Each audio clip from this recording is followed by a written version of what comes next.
Hi guys, I'm going to start with the Mystical Shaman Oracle. I don't know why that one is coming out. Alright, well, it was meant to come out, it'll come out, right?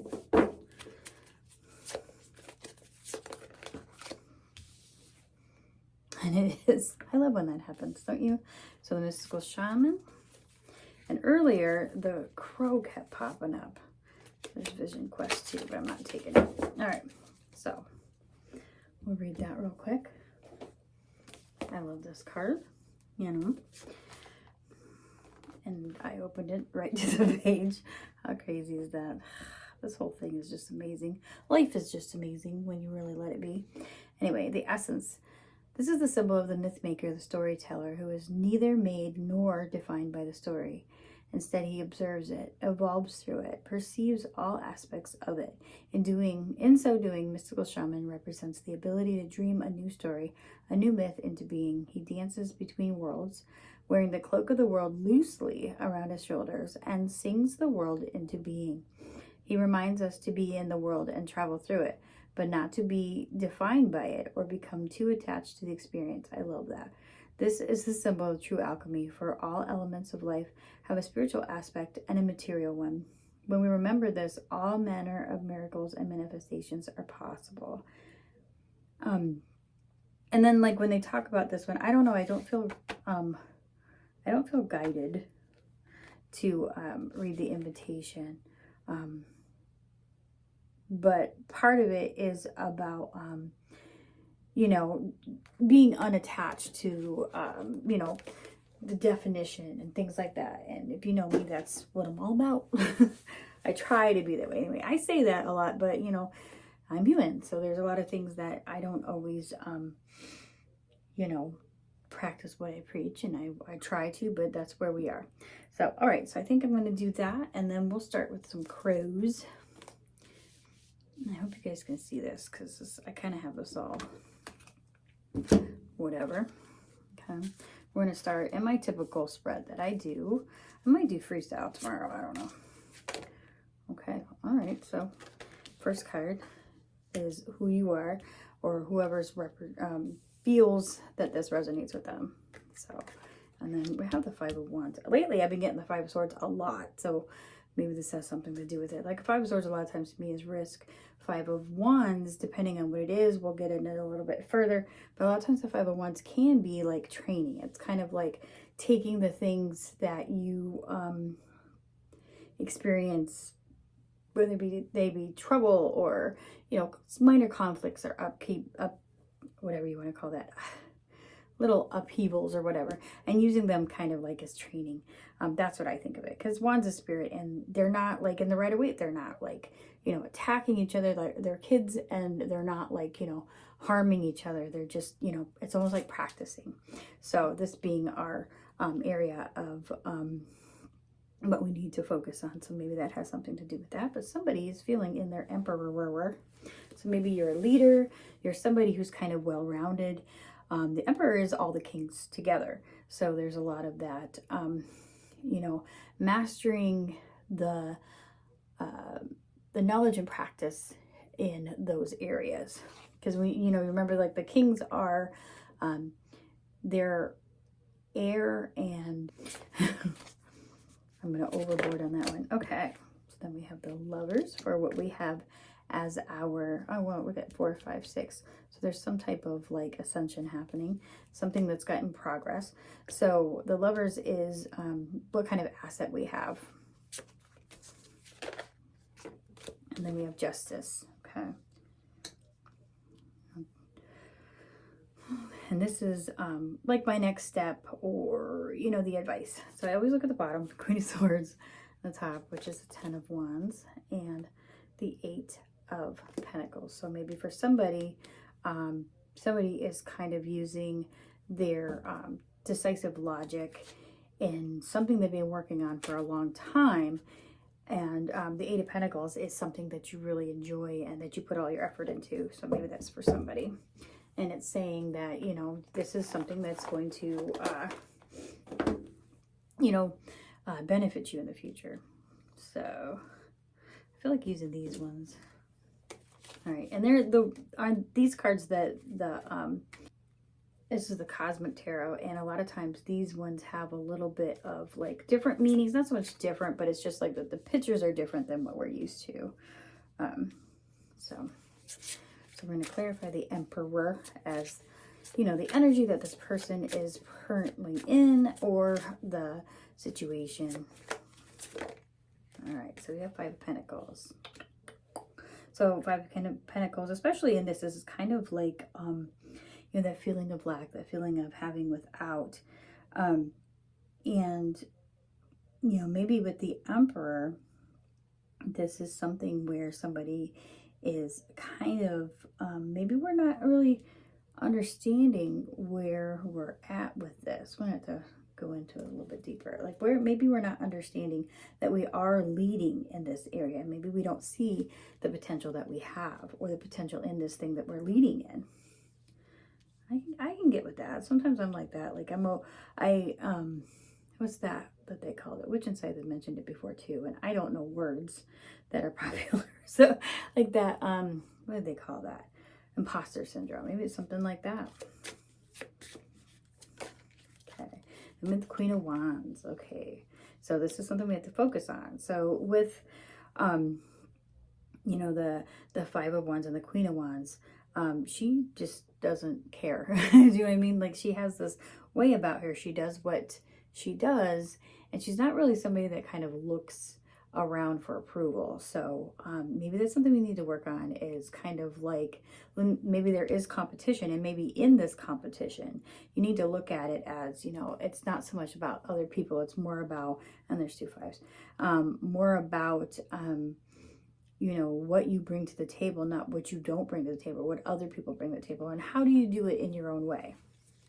I feel like that's a theme in my but, okay. And the Magician and the Lovers. Okay, so this is, you know, the area of you know, what we have as our asset, what we have to help us along the way, what we can use to kind of work in this situation, right? And then remember the Mystical Shaman, when we talked about that, that was about, you know, blending the spiritual and the mundane, right? It's seeing the mystical in everything, and understanding that the whole thing along the way is part of it, right? Because sometimes I think we get caught up in, even if it's like a material thing that we're doing, we get caught up in that, and we think that, you know, it's not as, you know, this that I want it to be. And then if you are kind of feeling like this lack, because maybe you don't see the leader that you are, you need to remember that kind of doing your own thing is leading. Leading by example, because that's what the Queen of Wands does. And then this being the Lovers and the Magician, you have the resources available to make the right decisions. You also could have a connection be that with like, you know, a romantic connection, or it could be like a business or friendship, or even like a connection within those two parts of yourself. And with the Magician, that's kind of like saying that you have the ability and the resources around you to really make that be what you're looking for. All right. Princess of Cups, which is the Page of Cups. Okay, so, and then kind of like the advice in the next step is justice. Is, and I feel like talking about with this too, it's kind of like finding that, we have four major arcana here. So I feel like that's kind of saying to kind of even out that, you know, have a balance between like, you know, trying to do the right thing all the time. I don't know why that came up, but that's what I'm feeling. And trying to do the thing, right? And then, but staying in that childlike wonder, staying in that sense of awe and excitement about the thing. Because, you know, the Page of Cups is, you know, when we talk about that, like say you're talking about that as somebody who is, you know, trying to give you a cup, that's usually somebody who's very immature, but they're immature because they're overwhelmed by their excitedness and their emotions, right? So sometimes it's okay to be like that, and that's good. Like when you're trying to balance that in your life, you know, kind of maybe have a little bit of fun and like relax a little bit. So we're gonna go, I always have to look at the bottom, and she's got boobies, so we won't show you, but it's a cool card. There's the World, the Chariot, and strength. Okay, these cards are so cool. So I kind of feel like with those three, that's definitely saying that, you know, this motion that we're in, this forward trajectory that we're on, this is something that is part of, you know, your path, and you have the ability to kind of work it, you know, in your way, because, you know, with the strength, you know, she kind of makes that whole situation hers, because she's battling her inner demons, so to speak. So, you know, she kind of doesn't let that overwhelm her. And so we're going to pull a couple of oracles. We're going to do Liminal Forrest Oracle. And sometimes with them, depending on the card, I'll use the inscription. Otherwise, I'll just kind of go with how it makes me feel. Okay, acclamation. So I like this card because this one is kind of like, it can be a double-edged sword.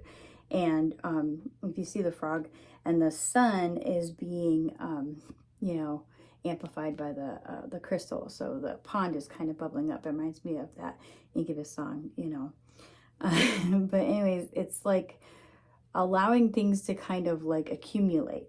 So it could be a good thing. It could be like, you know, if you're, you know, slowly doing things along the way and you're taking your time, then over time it will kind of build into what you're looking for. But also, it can also be a warning. It can be a warning about, you know, this feeling of lack, or, you know, not doing the thing because you feel like maybe you're not that person that's supposed to do it, or you feel like you're not good enough. So over time, once you say that to yourself enough times, you start believing it. Anyway, that's what I'm getting out of that. And then we'll do an Herbal Astrology Oracle, and we'll call it a night.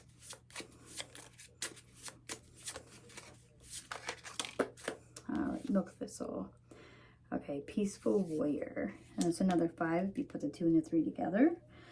All right. All right. I'm going to use the book on that one. But I do feel like this is saying, you know, maybe this is something on your path that, you know, it feels like you need a little bit of grit, right? Maybe you're somebody that feels like, you know, you don't want to ruffle any feathers, or you're afraid to kind of cause, you know, people to look at you in a different way because of the way that you think or the way that you do certain things.